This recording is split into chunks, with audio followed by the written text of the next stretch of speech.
평범한 루스를 영광의 베델로 만들라라는 제목으로 하나님 말씀 증거하도록 하겠습니다. 오늘부터 사사기 살피는데, 사사기는 어느 때냐면 여호수아 정복기와 사울과 다윗 왕정 시대의 중간에 있는 시대입니다. 영어로는 저지스라고 그러죠. 저지. 그래서 이렇게 새롭게 번역된 걸 보면 판관기 이렇게 돼 있습니다. 그러니까 재판한다 그런 뜻이고, 우리 한국말로 돼 있던 사사기인데 이거 한자를 보면요, 선비사자에 스승사자를 씁니다. 그러니까 무슨 얘기예요? 가르침과 인도함 이런 거를 강조하고 있습니다. 근데 사실은 그 영어 표현이나 우리 한글 표현이나 이 두 가지 사사가 하는 역할을 다 표현하고 있다고 생각을 합니다. 평화로울 때가 있죠. 평화로울 때 사사가 있을 때는 재판관 역할을 했습니다. 그리고 전쟁 시기 이렇게 왜군이 이렇게 쳐들어왔을 때 그때는 전쟁 사령관의 역할을 감당했습니다. 그때는 이런 능력 있게 쓰임 받는 그런 역할을 했다라는 것입니다. 그래서 사사는 그 재판관 역할과 전쟁 사령관 역할을 동시에 했던 사람이다, 이렇게 생각하면 좋습니다. 그 사사 중에서도 이름이 유명한 사람이 있고 또 뭐 처음 들어본 사람 같은 사람도 있거든요. 사사가 12명인데 어떤 사람이 유명하겠어요? 그 전쟁에서 크게 승리를 거뒀던 사사가 유명하겠죠. 그래서 전쟁기의 사사들이 이렇게 대사사라 그래서 유명한 사람들이 많이 있다라는 것입니다. 사사기는 몇 년 동안의 기간이냐? 400년 정도라고 봅니다. 근데 여러분들 일반 책들을 보면은 200년에서 250년으로 말하는 사람들이 많이 있는데, 이유는 뭐냐 하면은 출애굽을 언제 했느냐에 따라서 틀린 거예요. 출애굽을 보수적인 신학자들은 BC 1450년경 이렇게 얘기를 합니다. 근데 그 자유주의 신학자들이나 이런 사람들은 BC 1250년경, 200년 정도 차이가 나요. 그래서 그걸 기점으로 1250년 그러면 한 200년 정도 된 거고, 1450년 그러면 400년 정도 이 사사기 시대다, 이렇게 얘기를 합니다. 그런데 이게 왜냐하면은 이런 거예요. 다윗 시대가 명확하거든요. 다윗이 BC 1050년경이거든요. 그래서 다윗은 기록이 있으니까 거의 명확하고 그걸 역추적하는 얘기예요. 근데 저는 400년 설이 맞다고 생각하는 게, 뭐 나중에도 발표했지만 입다라는 사사가 있지 않습니까? 입다한테 암몬 족속이 와가지고 그 옛날 이게 우리 땅이니까 내놔라고 하는 그런 요청을 합니다. 그게 사사기 11장 26절인데 이렇게 나와요. 모든 성읍에 거주한 지 300년이거늘 그동안에 너희가 어찌하여 도로 찾지 아니하였느냐. 그 입다가 뭐라 그러냐면, 야, 우리가 이 땅에 와서 지금 산 지 300년 됐는데 왜 지금 와가지고 땅 달라고 난리야, 이렇게 얘기한다고요. 그렇다는 얘기는 무슨 얘기예요? 입다가 있을 때 벌써 출애굽을 한 지 300년 정도 지났다. 그래서 입다 이후에 나머지 사사가 한 100년 정도 되거든요. 400년이 딱 맞아 떨어진다는 것입니다. 그러니까 쉽게 말해서 성경 기록을 100% 믿으면 BC 1450년이 맞고, 또 이렇게 뭐 자기들이 연구한 뭐 자료들 갖고 얘기할 때는 1250년이라고 주장하는 사람들이 있다. 그래서 혹시 읽을 때 오해 없기를 바랍니다. 우리 교회는 1450년을 믿고 사사기는 400년이다, 이렇게 생각하는 거. 그래서 딴 책을 보니까 200년이라 그러는데 왜 400년이면 그럽니까 할 때는 이걸 이제 학술적으로는 이렇게 얘기해요. 전반기 출애굽 설, BC 1450년이고 1250년을 후반기 출애굽 설, 이렇게 얘기한다고요. 근데 전반기 1450년이 맞다, 이렇게 얘기하면 어렵지 않다고 생각을 합니다. 그러니까 시기적으로는 400년, 사사의 뜻이 뭐라 그랬어요? 평화 시에는 재판관, 전쟁할 때는 군 사령관, 이런 역할을 했던 지도자였다, 이렇게 이해하면 될 것입니다. 뭐 그때 살피겠습니다. 1장 내용 보겠습니다. 1절부터 7절까지 얘기는 유다 지파의 강점을 얘기하는데, 유다 지파의 강점이 뭐냐? 선봉에 섰다는 거예요.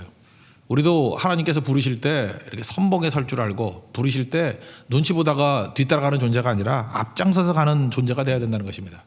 원래 이스라엘의 12아들 가운데 첫째 아들이 르우벤이잖아요. 장남은 르우벤인데 실제로 이스라엘의 장자 역할을 했던 사람이 누구예요? 넷째 아들 유다였다라는 거예요. 그럼 유다를 왜 하나님께서 이 장자 역할로 바뀌게 되느냐? 그 요셉하고의 그 사건 나오지 않습니까? 창세기에. 그때 그 베냐민 뭐 데리고 가고 뭐 잡히고 이럴 때 항상 앞장서요. 그죠? 이렇게 희생하고 앞장서는 거. 그게 유다 지파였고, 그다음에 이후에도 보면은 계속해서 앞장설 때 보면은 유다 지파가 항상 등장을 합니다. 그러니까 우리도 하나님 앞에서 유다 지파 같은 모습이 되려 그러면은 선봉에 설 줄 알고 책임지는 자리로 가고 앞자리 의식을 가지라는 거예요. 그래서 옛날 교회는 그랬는데 앞자리가 이 금자리라고, 이렇게 태도가 중요하다고, 그래서 자리도 앞자리에 앉으라고, 나쁘지 않다고 생각을 해요. 잠깐만 이렇게 기둥 뒤에 숨거나 뒤로 가면, 저도 이제 뒤로 가 있는데 의식이 한정화돼. 교육자들도 뒤에 앉아 있잖아요. 그러다 보니까 그 의식들이 그런 게 물론 돌보기 위해서 그런 것도 있죠. 예, 그런 것도 있는데 할 수만 있다 그러면 앞자리도 나쁘지 않다 그런 생각을 갖습니다. 항상 선봉에서도 충성하는 종 되기를 원합니다. 내용 1절에서 3절까지 한번 내용 읽겠습니다. 시작. 여호수아가 죽은 후에 이스라엘 자손이 여호와께 여쭈어 이르되 우리 가운데 누가 먼저 올라가서 가나안 족속과 싸우리이까. 여호와께서 이르시되 유다가 올라갈지니라. 보라 내가 이 땅을 그의 손에 넘겨주오노라 하시니라. 유다가 그의 형제 시므온과 함께 이르되 내가 제비 뽑아 얻은 땅에 나와 함께 올라가서 가나안 족속과 싸우자. 그리하면 나도 내가 제비 뽑아 얻은 땅에 함께 가리라 하니 이에 시므온이 그와 함께 가니라. 그러니까 유다와 시므온이 함께 올라가서 선봉에 섰습니다. 나중에 시므온 지파는 유다 지파 가운데 있는 땅이었는데 흡수됐다고 보면 됩니다. 그래서 유다와 시므온이 거의 한 지파 같이 돼버리는 내용이 나옵니다. 이렇게 선봉에 섰더니 어떤 일이 벌어지냐? 하나님께서 능력 이상의 힘을 주셔서 승리를 주셨다는 거예요. 그래서 여기 베색이라는 사람인데 왕 이름이 아도니 베색이에요. 베색 10,000명 죽여버리고 이놈들이 잔인했거든요. 뭐 70명 왕들 잡아놓으면 손가락 자르고 막 그랬다고 그랬더니 이런 못된 놈 그러면서 하나님이 심판의 의미로 걔네들도 그렇게 똑같이 만들어줬다 그런 얘기입니다. 이거 한번 읽어볼까요? 4절부터 7절까지 한번 쭉 읽어보겠습니다. 시작.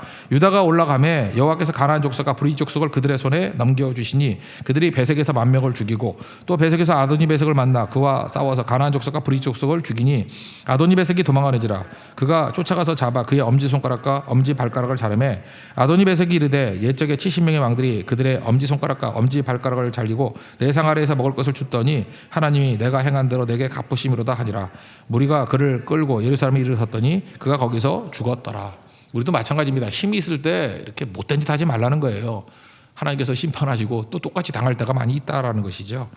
그러니까 이 아도니 베세기에서는 깨달은 게 뭐죠? 힘은 있을 때 조심해야 된다. 그런 얘기고, 그 다음에 유다 지파의 관점에서는 머뭇거리지 말고 언제나 유다 같은 존재 선봉에 서고 하나님께서 우리를 부르실 때 거절하지 말라고. 그 큰 잔치 있을 때 초청했죠. 그때 뭐 소를 샀기 때문에 밭을 샀기 때문에 못 간다. 거절하잖아요. 계속 장가 들었기 때문에 못 간다. 거절하지 말고 주님이 부르실 때 선봉에 서는 종이 되자. 이게 오늘 7절까지 말씀의 핵심입니다. 우리 모든 성도가 주님의 부르심에 선봉에 서는 축복이 임하기를 기원합니다. 예, 그 다음 두 번째 내용은 갈렙, 유다 지파 중에 갈렙의 충성에 대해서 나오는데, 갈렙은 어떤 사람이냐면 하나님의 뜻을 이루고자 하는 간절함이 있었다라는 거예요. 그 간절함에 하나님께서 축복해 주시니까 거기 폭발력이 있더라 그런 얘기입니다. 그러니까 유다 지파 중에 특별히 갈렙 한 사람을 통해서 딴 지파들은 땅 못 얻고 막 그러거든요. 근데 얼마나 한 사람을 통해서 많은 일을 했는지를 알라 그런 뜻이에요. 여기 중요한 유다 지파의 세 도시가 성읍이 나오는데 예루살렘, 두 번째가 헤브론, 세 번째가 드빌.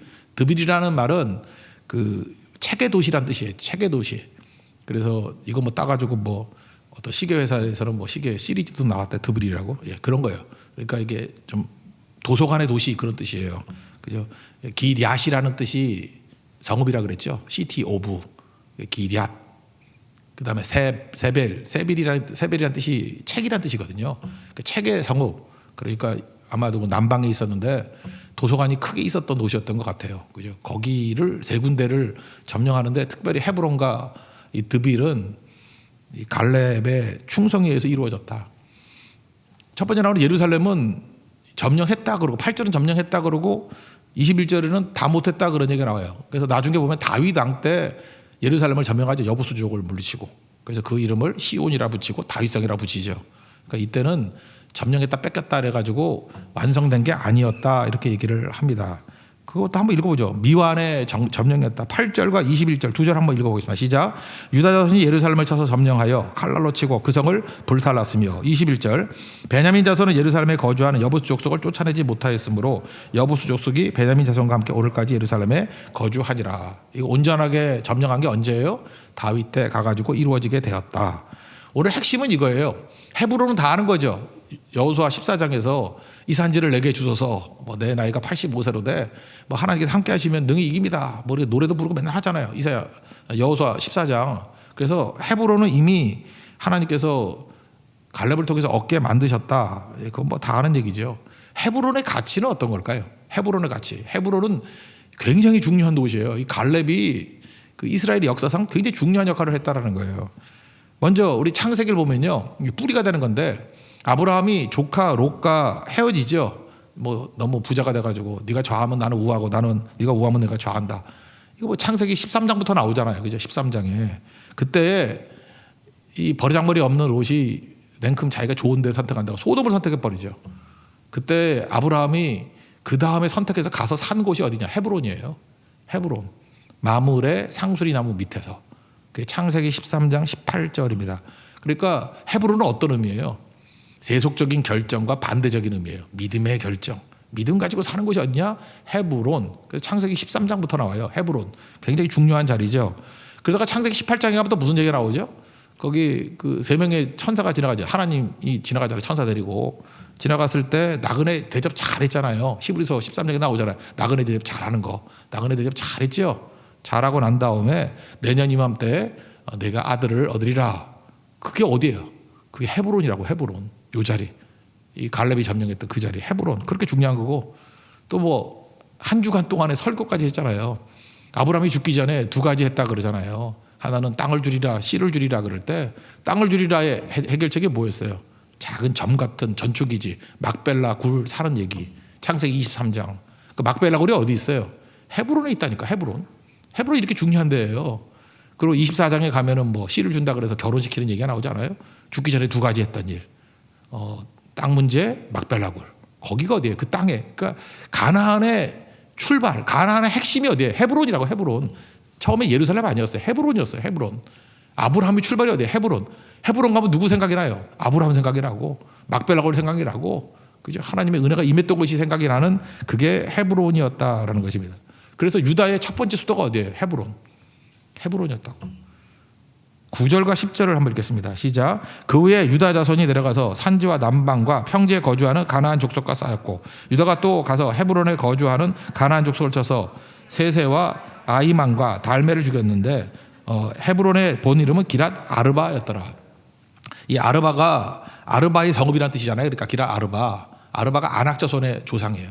아낙 자손들이 우리 같이 단군 그러면 아낙의 단군이 누구냐면 아르바예요. 아르바. 그러니까 기랏 아르바. 그러니까 거인들이 사는 그 본고지를 차지했다. 뭐 그런 얘기라는 것입니다. 대단한 거죠. 근데 여기까지만 해도 대단한 건데 이게 이제 여호수아 14장하고도 연결이 돼 있잖아요. 근데 드빌이라는 곳이 나와요. 기랏 세빌이라고. 세빌이라는 뜻이 뭐라 그랬어요? 책이라는 뜻이라 그랬죠. 도성안의 도시. 이게 남방 쪽에 있거든요.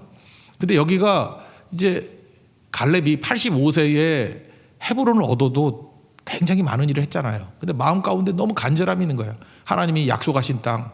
내가 이 철옹사 헤브론을 물리쳤는데 저 밑에 있는 드빌. 이 바보 같은 놈들이 젊은 놈들이 이게 드빌을 안 가네. 그래서 너무너무 안타까워서 자기는 힘이 없고 너무 늙어가지고 아마 그랬던 것 같아요. 그래서 뭐라고 얘기하느냐? 드빌을 점령하는 자에게 내 딸을 줄 거야. 우리 이게 중요한 게 핵심이 이거거든요. 얼마나 그 간절한 마음을 가지고 있었나. 갈렙의 그 하나님에 대한 충성하는 마음. 그걸 봐야 되는데 뭐 그냥 갈렙의 딸이 얼마나 예뻤나 이렇게 생각하면 안 돼요. 그런 거죠. 그래서 여자들은 뭐 항해에서 뭐 딸이 경품이냐. 그게 핵심이 아니라니까요. 잠깐만 읽을 때 쓸데없는 소리 하지 말고 여기서 하나만 붙들면 돼요. 그죠? 갈렙은 얼마나 하나님의 뜻을 이루고자 하는 간절함이 있었는지 몰랐다. 그래서 딸이 귀중한 딸이라는 거예요. 귀중한 딸이라도 줄 수 있을 정도로 누가 그 점령하면 좋겠다라는 마음을 가졌다라는 거예요. 그래서 그 첫 번째 사위가 되는 게 그냥 온니엘인데 3장에 나와요. 첫 번째 사사예요. 그래서 갈렙의 사위가 첫 번째 사사라고 온니엘이라는 사사. 그 얘기가 3장에 나오는데 여기 처음 등장해요. 그 딸이 악사거든요. 악사의 남편으로 등장합니다. 11절부터 13절까지 읽겠습니다. 시작. 거기서 나아가서 드빌의 주민들을 쳤으니 드빌의 본 이름은 기랏 세벨이라. 갈렙이 이르기를 기랏 세벨을 쳐서 그것을 점령하는 자에게는 내 딸 악사를 아내로 주리라 하였더니 갈렙의 아우 그나스의 아들인 온니엘이 그것을 점령하였으므로 갈렙이 그의 딸 악사를 그에게 아내로 주었더라. 그 드빌이라는 곳이 남방이에요. 남방이라는 게 우리 번역은 남방으로 되어 있지만 원래는 네게부라는 곳이에요. 네게부. 네게부는 어떤 곳이냐면은 그러니까 사막지대죠. 광야지대. 그러니까 유다 지파의 제일 남방 쪽. 지금도 이스라엘 가면요. 이스라엘의 국토 반이 네게부인데 사막이에요. 그러니까 쓸만한 땅이 별로 없어. 거기 사막이에요. 그리고 위쪽. 그러니까 부엘세바 위쪽만 쓸만한 땅이고 그 부엘세바보다 더 밑에 쪽 땅이거든요. 거기를 이 온니엘과 악사가 점령했다. 무슨 얘기예요? 유다 지파는요. 특별히 이 갈렙은요. 제일 어려운 철옹성 헤브론을 점령하고 가장 쓸모없는 땅 그 험악한 지역 남쪽 네게부 지역을 점령할 사람 이렇게 나왔다고요. 그래서 딸까지 줘가지고 저 같으면 저도 딸이 있잖아요. 딸을 어디다 보내냐면 사막으로 보내는 거예요. 사하라 사막 같은 데 보내가지고 여기를 점령해라. 사막이라는 거, 이 광야라는 것이 이스라엘 백성들에게 어떤 의미가 있습니까? 사막은요, 광야는 나약함을 허락하지 않습니다. 거기서 강인해야 돼요. 믿음이 강력해져야 되는 거고, 광야는 생략하는 법을 배우는 곳이에요. 다 필요한 것이야. 다 생략이에요. 다 생략하고 광야는 오로지 하나님 말씀만 있는 거예요. 광야가 뭐라 그랬어요? MDBR, 미드바르. 거기에 DBR, 다바르, 말씀. 그래서 이스라엘 백성들은 광야 그러면 MDBR, 미드바르. 거기서 말씀이 생각나는 거예요. 광야는 아무것도 들리지 않냐고 하나님 말씀만 들리는 곳. 그래서 자기 딸과 온니엘, 첫 번째 사사 광야의 사람을 만들잖아요. 굉장히 의미가 있는 거죠. 우리도 하나님의 은혜 가운데 이런 광야의 사람이 되는 축복과 은혜가 임하기를 원합니다.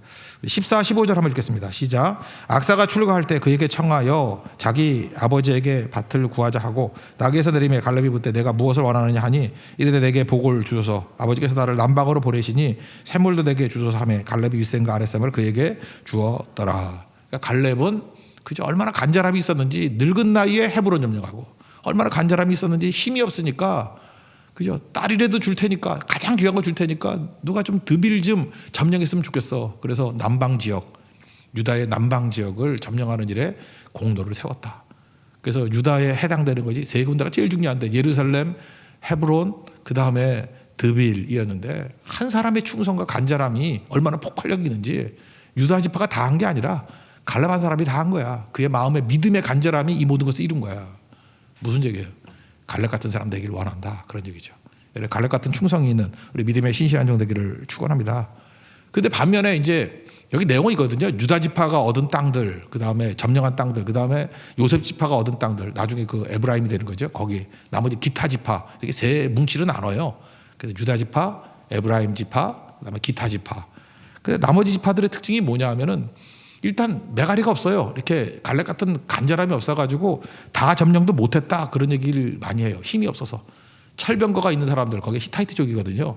그 철병거가 있어서 뭐 점령 못했다 뭐 이런 소리 하다가 나중에는 특이한 표현이 나오는데 쫓아내지 아니했다라는 얘기가 나와요. 쫓아내지 못했다는 건 뭐 여기저기 나오니까 그거는 그냥 살펴지 말고 28절 한번 읽겠습니다. 시작. 이스라엘이 강성한 후에야 가나안 족속에게 노역을 시켰고 다 쫓아내지 아니하였더라. 이게 무슨 얘기예요? 쫓아낼 힘이 없어서 못 쫓아내면은 하나님 능력 주세요. 그러면 될 건데 쫓아낼 힘이 있어도 쫓아내지 않았다라는 뜻이 있지 않습니까? 이게 무슨 뜻이에요? 간절함이 없었다는 거예요. 이게 보세요. 그 갈렙은 힘이 없어도 85세의 나이에 헤브론도 점령하고 그래도 힘이 없으니까 딸이라도 걸면서 누가 좀 제발 이 드빌 좀 점령했으면 좋겠어. 그래서 힘 없어도 이루어내는 갈렙이 있는 반면에 힘이 있는데도 불구하고 타협해가지고 쫓아내지 아니하는 그 나머지 찌질이들이 있었다. 대비시키는 거죠. 그래도 마찬가지입니다. 뭐 은사 많이 받고 능력 많이 받은 게 뭐 대수예요? 그거 가지고 뭐 하고 있어요? 아무것도 안 하고. 맨날 노세 잘못 노세 그러면 아무것도 아닌 거죠. 그래서 하나님께서 우리에게 주신 은사 능력들은요 될 수 있으면 절제해서 써야 되고 할 수만 있어 주의 뜻을 이루는데 헌신하는 게 크리스찬으로서 마땅한 바입니다. 사람은요 이래요. 그 본능이라 그랬죠. 본능이 종교성인데 두려움 피하고 욕심 채우는 쪽인데 생활이 넉넉해지면 그러니까 뭐 예를 들어서 뭐 물질이 풍부해지거나 편리해지거나 평안이 임하게 되면은 이 생활을 위한 도구들이 좋아지잖아요. 그러면 자기가 섬기는 하나님도 바뀌는 경향이 있어요. 그렇잖아요. 내가 이렇게 편안한 상태에서 하나님 잘 믿으면 되지. 근데 그러면 참 좋을 것 같은데 내 상황이 너무너무 좋아지면은 하나님이 바뀐다니까. 딴 하나님을 섬기게 돼 있어요. 그 참 묘한 건데 그래서 내가 누리는 환경하고 이 생각하고가 연관이 돼 있는 것 같아요. 예를 들어서 자동차를 살 때 저도 이제 뭐 이렇게 여러 가지 자동차를 같이 타고 다니거든요. 근데 소형차를 타고 바라보는 세상과 대형차를 타고 바라보는 세상이 다른 것 같아요. 소형차 제가 주로 많이 타는 게 기아 레이인데 상자 같아요. 상자 같고 저렇게 등치가 큰 형제가 이렇게 조그만 차를 타도 되나 하는 걔도 등치가 크고 저도 등치가 큰데 차가 굴러갈까 그래 잘 굴러가요. 근데 기아 레일을 타고 있으면 이상하게 옆에 있는 차들이 이웃 같고 형제 같고 세상이 아름다워. 마음이 편안하고 아침 식사 소화도 잘 되고. 근데 대형차, 정말 우리나라에 몇 대 없는 차 같은 것도 있거든요. 그런 차를 탈 때도 있잖아요. 근데 나도 모르게 내 차도 아닌데 대형차를 딱 타고 있으면은 작은 차가 앞에다 깔짱거리는 것 같고, 그죠? 깔짱거리는 것 같고, 누가 끼어들면 내가 화가 나. 아니 저런 게 어디 끼어들어 막 이러고. 그러니까 무슨 얘기예요? 물질적 환경 도구가 내 눈을 바꾸는 거죠. 내가 그냥 무섭다는 걸 느꼈어요. 저는 남의 차를 막 타고 다니니까 그런 유익이 있는 것 같아요. 이 차, 저 차 막 타고 다니니까 어떤 차를 타느냐에 따라 세상이 달리 보여요. 그러니까 이런 거죠. 생각대로 산다고 생각하잖아요. 우리는 그 주지주의자들이기 때문에 생각대로 사는 게 아니에요. 사는 대로 생각하게 돼 있어요. 사는 환경이 생각을 바꿔요. 아까도 얘기했잖아요. 광야로 갈 때 광야로 가면 생각이 바뀌어요. 광야라는 삶이 생각을 바꿔놓는다니까. 그러니까 하나님께서 우리를 광야로 많이 보내잖아요. 광야를 지나면서 생각이 바뀌라고. 그래서 이스라엘 백성들은 초막절 이런 것도 지키잖아요. 일부러 광야에서 텐트 치고 자는 거예요. 평안한데도 불구하고. 왜? 사는 형태를 바꿔놓으면요 생각이 바뀌어요. 그래서 우리 많은 순간에 생각이 결정한다고 생각해요. 내가 이런 생각을 하면 사는 게 변화된다. 그래서 믿음이 어려운 거예요 자꾸만. 이유가 뭐냐? 그러니까 이게 말씀 듣고 하면 요 순간에 생각이 바뀌잖아요. 그냥 나가는 순간에 사는 것이 내 생각을 결정한다고. 그러니까 맨날 오락가락 하는 거지. 그렇다 그러면 뭐가 지혜겠습니까? 이 땅을 살아갈 때 하나님께 내게 주신 도구들을 겸손하게 만드는 게 되게 중요한 것 같아요. 과도하지 않게. 그리고 항상 광야같이. 광야는 특징이 뭐예요? 생략이 있는 곳이라고. 인생에서 쓸데없는 거 다 생략해버릴 필요성이 있다고 생각합니다. 생략하고 진짜 중요한 거 갈렙같이 다 생략해버리잖아요. 그리고 오로지 길지 않은 인생, 뭐 인생 70이고 잘 살아야 80이라 그러잖아요. 주를 위해서 헌신하는 모습이 필요하다. 하여튼 이 가운데 토막에서 제일 중요한 건 뭐냐면 갈렙과 기타 등등 힘이 없어도 뜻을 이루는 사람이 있는 반면에 힘이 넘쳐나도 안 하는 사람들이 있더라. 무슨 얘기입니까? 갈렙 같은 인생을 살라는 거죠. 우리의 간절함이 힘이 없더라도 간절함이 하나님 능력도 주시지만 폭발력을 준다. 이런 갈렙의 간절함이 있는 믿음의 종 되기를 축원합니다. 마지막 세 번째 한 가지만 살피면 요셉 지파의 내용을 한번 읽겠습니다. 원래 루스라는 곳을 점령하려고 그러는데 이거 여리고성 무너뜨리고 스토리가 비슷해요. 이렇게 정탐꾼 보내고 그 다음에 거기서 도와준 사람이 있어가지고 나머지 다 죽여버리고 그 정탐꾼이 도와준 사람은 살려주고 뭐 그런 얘기가 나오는데 루스라는 이름이 뭐로 바뀌느냐면 베델로 바뀌는 거예요. 베델로. 베델이란 뜻이 뭐예요? 베트가 집이란 뜻이고 엘이 하나님의 집.